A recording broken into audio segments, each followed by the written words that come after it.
2012년 10월 14일 미국 뉴멕시코에서 스카이다이버이자 익스트림 스포츠 선수인 펠릭스 바움가르트너는 역사의 길이 남을 도전에 나섭니다. 그건 바로 지상으로부터 약 39km가 떨어진 성층권에서 스카이다이빙을 시도해 인류 최초로 아무런 비행장치 없이 음속 낙하에 도전한 레드불 스트라토스 프로젝트입니다. 조정 그대로 성층권이라는 의미를 담은 레드불 스트라토스는 유튜브에서 역대 가장 많은 라이브 시청자 수인 800만 명을 기록하는 등 전세계의 레드불의 이름과 인간의 한계는 무한하다는 것을 알렸는데요. 전세계를 놀라게 한 위대한 도전 레드불 스트라토스를 소개해드리겠습니다.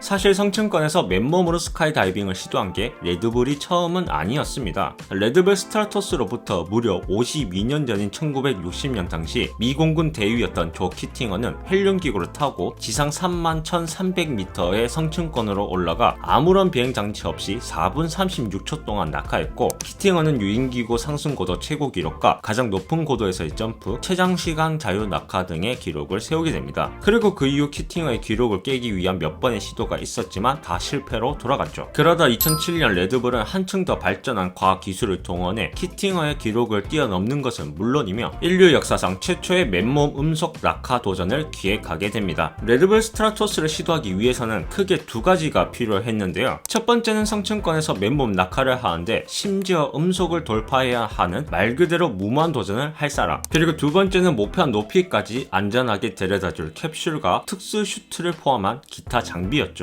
레드불은 생각보다 쉽게 첫 번째 문제를 해결할 수 있었는데요. 그 이유는 이미 레드불 소속의 오스트리아 출신 익스트림 스포츠 선수인 펠릭스 바움가르트너가 있었기 때문이죠. 바움가르트너는 19세인 1988년부터 레드불에 소속되어 다양한 점프를 선보였는데요. 대표적인 몇 가지의 점프를 소개해 드리자면 1999년 바움가르트너는 말레이시아의 페트로나스 트윈 타워에서 베이스 점프를 하며 당시 가장 높은 빌딩에서의 낙하산 점프 기록을 세웠고, 2003년에는 스카이레이라는 특수 설계된 카본 윙을 이용해 영국 해협을 건넌 최초의 인간으로 기록됩니다. 바움가르트너는 이 외에도 세계에서 가장 높은 교량인 프랑스의 밀로다리, 브라질 리우데자네이로의 구세주 그리스도 등 전세계를 누비며 다양한 베이스 점프와 스카이다이빙을 선보인 점프 베테랑 중에 베테랑이었죠. 이렇게 성층권에서 기꺼이 뛰어내릴 스카이다이버를 구한 레드불에 남은 것은 음속 낙하 성공을 위한 각종 첨단 장비였는데요. 간단히 설명하자면 먼저 바움가르트너가 탄 캡슐을 성층권으로 올려준 헬륨기구는 부피만 약 8억 5천만 리터로 헬륨을 가득 채우면 55층 빌딩 높이와 맞먹는 규모였지만 0.02mm의 초경량 폴리에틸렌 소재로 제작돼 무게는 1.7톤에 불과했다고 합니다. 그리고 이때 헬륨 충전에만 최소 6,700만원이 들어갔었다고 하네요. 어느 정도로 컸는지 감이 오시나요? 다음으로 바움가르트가 탑승한 캡슐은 15대의 카메라를 포함해 컨테이너 2대 분량에 이르는 통신 장비가 탑재되어 있었다고 합니다. 마지막으로 바움가르트너가 입은 특수 우주복인 여합복은 영하 67도에서 영상 38도의 온도를 견딜 수 있음은 물론 내부 압력을 0.2기압으로 유지해주는 기능을 갖추고 있었죠. 레드불 스트라토스 팀은 이 외에도 헬멧에는 산소 공급 및 압력 조절, 김서림 방지 등 음속 낙하에 필요한 각종 최첨단 기술이 대거 적용된 장비를 만들게 됩니다. 레드불은 스트라토스 프로젝트에 5년간 300명이 넘는 전문가들과 70명의 과학자를 동원했고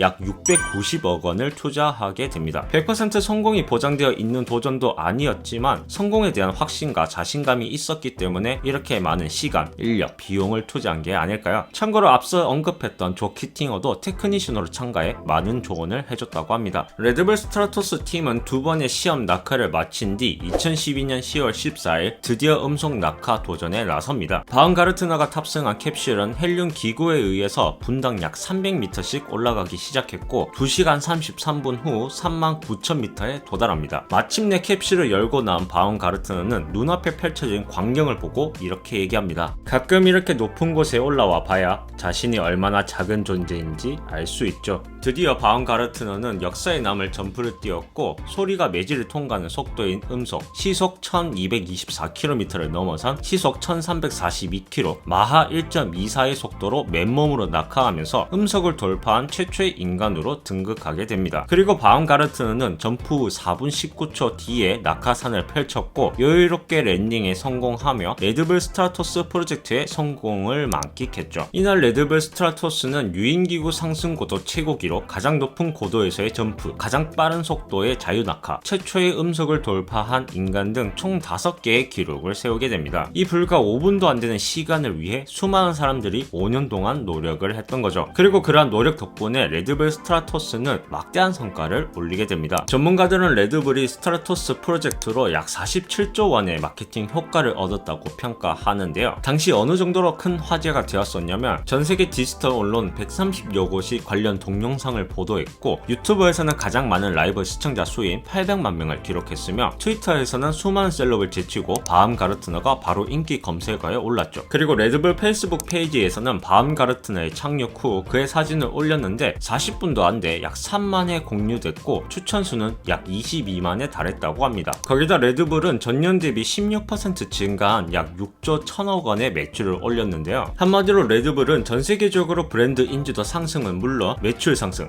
그리고 인간의 한계에 도전한다는 이미지까지도 형성할 수 있었죠. 그래서 레드불 스트라토스는 역대 가장 성공적인 익스트림 스포츠 마케팅 중 하나로 손꼽히고 있는데요. 그렇다면 왜 레드불은 유독 스포츠를 통해 마케팅을 펼치는 걸까요? 그 이유는 레드불 CEO 마테시치의 농담 같은 이 한마디에서 알 수 있습니다. 레드불은 원래 미디어 회사인데 어쩌다 보니 에너지 드링크를 팔게 됐다. 레드불은 2007년 자회사 레드불 미디어 하우스를 설립해 레드불 TV, 라이프스타일 월간지 레드불리트를 운영하며 수많은 스포츠 컨텐츠를 제작하고 있습니다. 실제로 레드불은 매출액의 3분의 1을 마케팅에 쏟아붓는데 그중 3분의 2 이상을 콘텐츠 제작 및 관리에 투자하고 있죠. 이렇게 레드불이 스포츠 콘텐츠 제작과 스포츠 이벤트 개최에 집중하는 것은 레드불의 철학을 효과적으로 마케팅할 수 있는 스토리 도잉을 취하기 때문입니다. 스토리 도잉이란 스토리텔링을 넘어 브랜드 스토리를 직접 실천하는 방식인데요. 레드불은 고카페인이 함유된 에너지 드링크로서 피로 회복에 분명한 효과가 있고 제품의 특성에 맞게 타깃을 설정했을 때 주된 타깃은 온몸의 에너지를 소모해 한계에 도전하는 스포츠를 즐기는 사람들인 거죠. 그래서 레드불은 익스트림 스포츠를 포함해 수많은 종목의 스포츠 선수와 팀을 후원하기도 하지만 직접 다양한 종목의 스포츠 이벤트를 개최하고 그와 관련된 컨텐츠를 만들고 있습니다. 그래서 이를 소비자들이 직간접적으로 참여해 레드불을 마시며 레드불이 추구하는 것을 함께 실현해 나가는 마케팅 방식을 취하고 있는 거죠. 결론적으로 레드불은 자신들의 철학을 담은 슬로건 레드불 날개를 펼쳐줘요를 소비자에게 가장 효과적으로 전달하기 위해 스포츠 마케팅을 펼치고 있습니다. 그리고 이 방식이 성공하고 있기에 레드불은 연간 70억 개 이상의 캔을 판매하며 전세계 에너지 드링크 시장에서 부동의 1위를 지키고 있는 거죠. 단순히 에너지 드링크를 파는 회사가 아닌 소비자들과 함께 한계에 도전하는 레드불, 그리고 이들이 가장 큰 발자취를 남겼던 도전 레드불 스트라토스였습니다. 오늘도 시청해주셔서 감사합니다.